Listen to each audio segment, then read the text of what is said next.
Hey, what's going on, everybody? My name is Zach Pescarello, and I'm making another one of my weekly updates on my box truck business. I usually make my videos on Monday, but I've been pretty sick the past couple of days, so I apologize if I sound and look less than great. But I was going to skip the video this week. I didn't want to do that, so I figured better late than never. So I'm here giving you guys another update on my box truck business. If you guys have been following along for a while now, you know that I'm a bookkeeper. That's kind of like my main business, my main job, and then I started a box trucking business. So I wanted to give you guys kind of my viewpoint, my input on the box truck business from an accounting and a bookkeeping perspective. So if you guys are starting your own trucking business, whether it's CDL or non-CDL, I think you guys will be able to learn a lot from these videos. I just kind of walk you through some things that I see, some things that I do, and just because I do it, just because it works for me, it might not work for you, but at least it's one way of doing things. So if you guys are looking to get into QuickBooks, I do have a course that I designed specifically for owner operators and people in the trucking industry. So the link is in the description. I encourage you to check out the QuickBooks course. It's only 60 bucks and it walks you through step by step how to do everything you need to do for your business. Okay, so got a lot of things to talk about. Gonna try to squeeze it all in about 15 minutes or so here. So just gonna jump right into it. We're about halfway through the month. It's the 17th. So I'll give you an update on my profit and loss. This month is looking pretty good. You can see the title there. It's peak season. If you're in the trucking business, you know what that means. Or if you work in a warehouse, you definitely know what that means. Black Friday, Christmas, people are doing more shopping, especially online. So warehouses need to move more products. So it's peak season. So we're busy. Warehouse workers are busy, and that's good for everybody. So I just booked a load for $2.61 per mile, which is awesome. And I'll talk about that in a second. But I'll jump right into my QuickBooks here. Let me see. Okay. So, as always, this is my QuickBooks account. Um, I like to share this with you guys. That way you can see, 100% truth, no gimmicks, no lies. This is what I'm making. This is what I'm spending. I want to zoom in a little bit here so you guys can see it pretty well. Last month I made $17,000 and I'm already on pace to crush that this month, already at $12,731 of sales in the first 17 days of the month. So definitely looking to beat my record. I say record, but October was my first full month of running my 26-foot box truck. But November, looking to beat my October numbers, so pretty pumped about that. So $12,000, and that's not including, I think, a $2,000 or $3,000 load that was not factorable that I haven't gotten paid yet. Um, so yeah, so there's even more money that's going to be coming in here hopefully in the next 30 days. So $12,000 in revenue in the first 17 days. Pretty pumped about that. I'm averaging right around like $4,500 a week. That seems to be kind of where I am at this point. Dispatch fees, 810. This stuff never changes. The only thing I want to point out is that I pay $75 every night for my driver that he's in a hotel. So I pay a lot in hotel fees, but you don't want your drivers sleeping in the trucks, especially definitely if they don't have a sleeper cab. I mean, if I had a sleeper cab, I wouldn't be paying for a hotel, but I pay a dispatcher, and people have mixed emotions on dispatchers. Say what you want, think what you want, do what you want, but I use a dispatcher, and he's great. So, um, yeah, fuel, as you guys know, it's crazy out there. Fuel is like $4 a gallon if you're lucky. So, spending more than $4,000 on fuel, factoring fees. It's been a pretty standard month. Insurance, that's going to happen every month. I had just some general supplies. Like I needed to replace the headlight and put some antifreeze in the truck. A couple other things that was a little bit more than $100 for maintenance. Tolls, $64 for tolls. So all in all, profiting a little over $2,000 in the first 17 days. Subject to change. We'll see what happens in the last 2 weeks. But so far, a pretty good month. Just wanted to touch on that real quick. Okay, so in the title, I talk about a $2.60 per mile load, and I see a lot of people talking like, "Hey, don't even talk to me if you're going to give me a load less than $2. I don't want anything less than $3." Yada yada yada, and that's all good and dandy, but in reality, every single load you book is not going to be more than $2 a mile. Certainly not going to be more than $2.50 a mile, unless you've got some great dispatcher, or some great broker, or some great connection directly with a shipper. Can't imagine that, but on average, I would shoot for between $1.80 and $2 a mile. But I want to show you um, my information for my loads and kind of how I know how much I'm making per mile on a load by load basis. So this is just an Excel spreadsheet, and I get a lot of feedback from people that I show this to on Facebook and YouTube, and they always ask me for this template. It's not a template.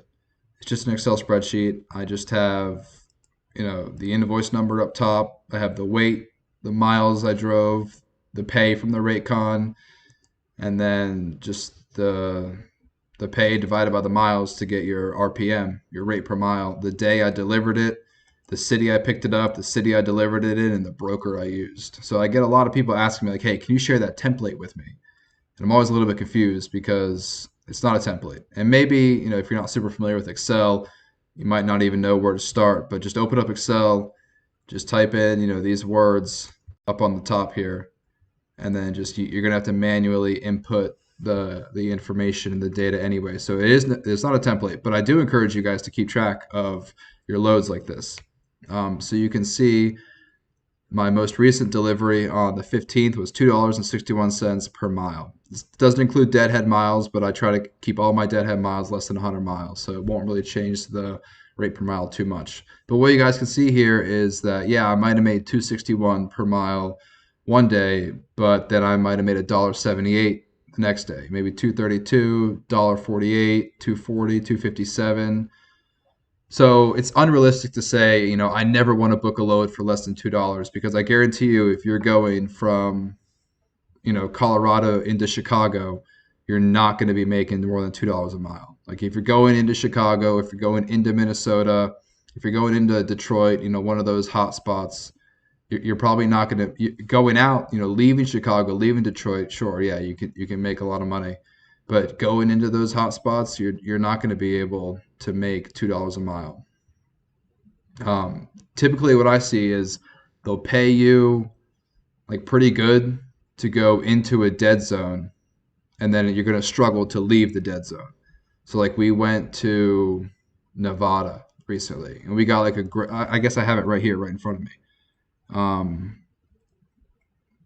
Yeah, so we went from Minnesota to Nevada. We got $1.82 a mile, which wasn't great. And then we went from Nevada to Utah, 257 a mile. So it's all about the averages. You might get $1.50 going in somewhere, but then you get $2 leaving, so you average $1.75. So don't get too hung up. Don't get too caught up on nothing less than $2 a mile. I don't even want to talk to you if you're not giving me $3 a mile. Just be patient and start looking at the averages. Start collecting some data. Just start having those conversations with brokers and dispatchers and other carriers, and see what's out there. And don't be too specific on the actual rate per mile. Look at the averages. So, and then with all that being said, definitely keep track of all this information. Super easy. Once a week, take your rate cons, take your BOLs, and just enter this information into an Excel spreadsheet. That way you have it, and you can reference it, and you can leverage it whenever you're having these conversations with your dispatcher. Like, hey, we got to be making more. We need less deadhead, whatever. I want to stay out of this area. I don't want to go to the West Coast. I want to stay out of Florida. Having this information will really help you leverage those conversations. Okay. Another thing I wanted to show you is like really generic, but this is how, like on my actual computer, I organize all of my files. So this is super generic, but I just wanted to share this real quick. Specifically my invoices. So I don't know how you guys, keep track. You might have an iPad, you might have a tablet, but I would recommend getting a laptop. They're like $300 on Amazon for a cheap, simple laptop, even if it's just a Chromebook. And I would keep all of these documents somewhere. So for example here, every single load that I've run, I don't know if you remember, but from that Excel spreadsheet, I had the invoice number. And all those all those invoice numbers correspond to a folder on my computer. And I just have the folder called invoice. And so I can go here and I can pull up, if I want to look at invoice 2021-36, I can see I've got the rate con right here and I got the BOL right here. Makes it super easy to upload documents for my factoring company. Makes it super easy to track down invoices that haven't been paid. And this goes all the way back to my very first invoice, very first load that I ever delivered from August 2nd. So I've been in business, August, September, October. This is my 4th month being in business. So I haven't been in business for a long time, but I've learned a few things. And I've been doing things consistently from the beginning, and it's helped. It's helped me track down invoices for my factoring company that haven't been paid. It's helped me had conversations with my dispatcher like, hey, can you please send me this BOL because it wasn't signed properly, or I'm missing page 2. Whatever. Just have a system in place where you keep track of all these documents and papers. Because if you guys are over the road, you're spending 30 days in your truck, you don't want to keep filing cabinets and filing cabinets of all these BOLs and rate cons, and you definitely don't want to keep all this stuff in your truck. So have a system in place where you scan it with your phone or scan it with a scanner, send it to someone managing your paperwork. I wouldn't rely on a dispatcher to keep this stuff for you, but if you got a really good dispatcher, maybe you could. But I recommend you do it yourself too, just so you can be extra sure that you have everything where you want it. But just keep track of your invoices, and then even my factoring invoices. So I have so many redundancies in the way I keep my documents and records. So here in my factoring invoices, I have every invoice that they call it like a batch summary from TAFs. And so I have here, not only do I have the batch number from TAFs, but then I have the corresponding invoice that was factored from TAFs. So invoice 2021-36 and 37, 35, 32, so on and so forth. So you can see here all these batch summaries that I've gotten from TAFs. I keep all of them. I upload them into my QuickBooks. I just keep accurate records. That way, if anything ever happens, if there's ever a discrepancy, I'll know exactly where to go. I'll be able to pull up whatever information, whatever data that I might need. Okay, that's enough of that. The last thing I want to talk about is how I pay my driver. Not necessarily how I pay. I mean, it's pretty straightforward. There's two things you could talk about. Like literally, how do you transfer money to your driver? And that's probably the easiest thing in the world. Just set up a system. Write him a check, do an ACH transfer. Whatever. Set up payroll with ADP or Gusto and use payroll. That's really simple. If you're struggling with that, you just do a quick Google search, how to set up payroll or how to set up an automatic ACH transfer. So that's how you physically, literally pay your drivers. And then number 2 is like, how much do you pay your drivers? Do you pay them a flat rate every week? Do you pay them an hourly rate? Do you pay them a percentage of revenue? Do you pay them per mile? So my big thing with percentage of revenue, I don't like that, because your driver doesn't care what the company's making. Like if you get a load for $2,000 or you get a load for $3,000, he doesn't really care. The only thing he cares about is, how many miles am I driving? How many hours am I working? Like, what am I doing? Like, he doesn't care about what the business is doing or what the business is getting.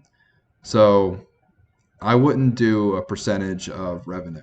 The thing you can do is pay them per mile with the expectation that, okay, on average, I'm going to get $2 per mile on average.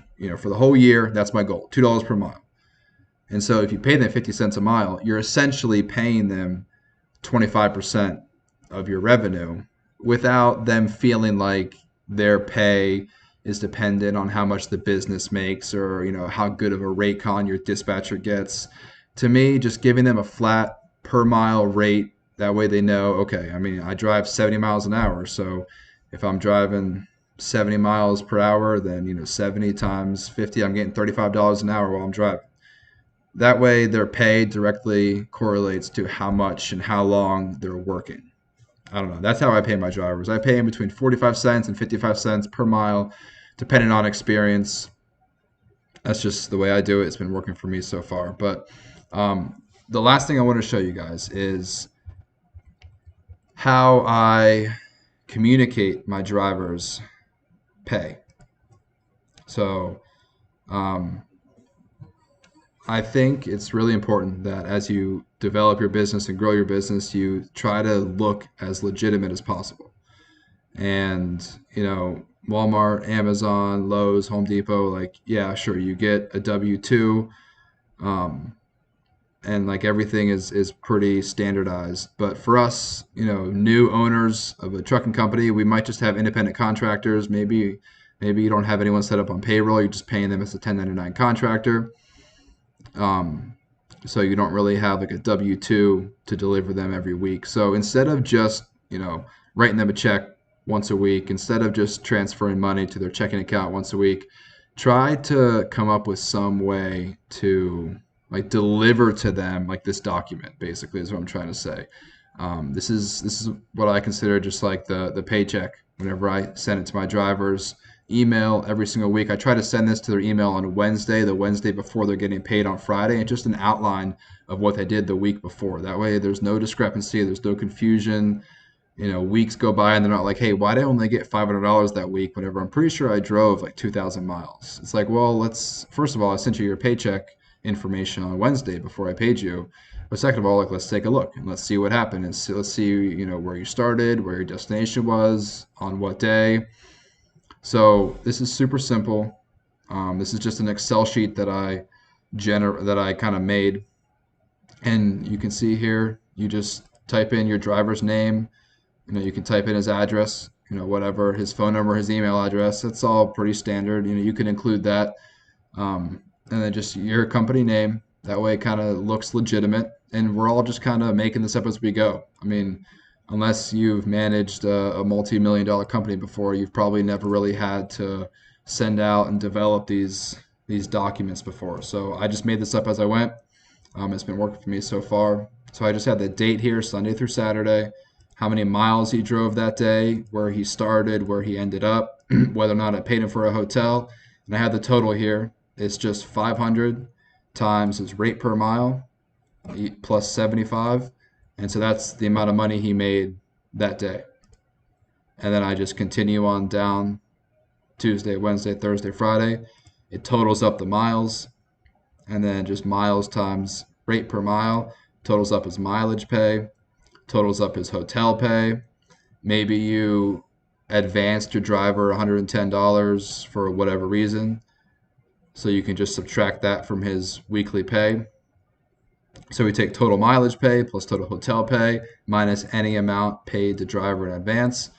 And then we get there. $1,642 will be paid to you on Friday for the work you completed last week as outlined in the document above. It's just a really easy way to make things more standardized. Just have clear, concise communication with your driver. That way there's no questions on how far he drove, where he went, what he's getting paid for. It's been working for me so far. I recommend you guys just develop some sort of Excel document, and then you can save it as a PDF, and then I email him the PDF. I don't email him the Excel document. I email him the PDF. That way he can keep it for his records. You can keep it for your records. Everyone's happy. So those are a couple things that I've been noticing the past couple weeks. One, from my QuickBooks perspective, this month is looking to be my best month so far, so super happy about that. For your load data, just keep accurate records.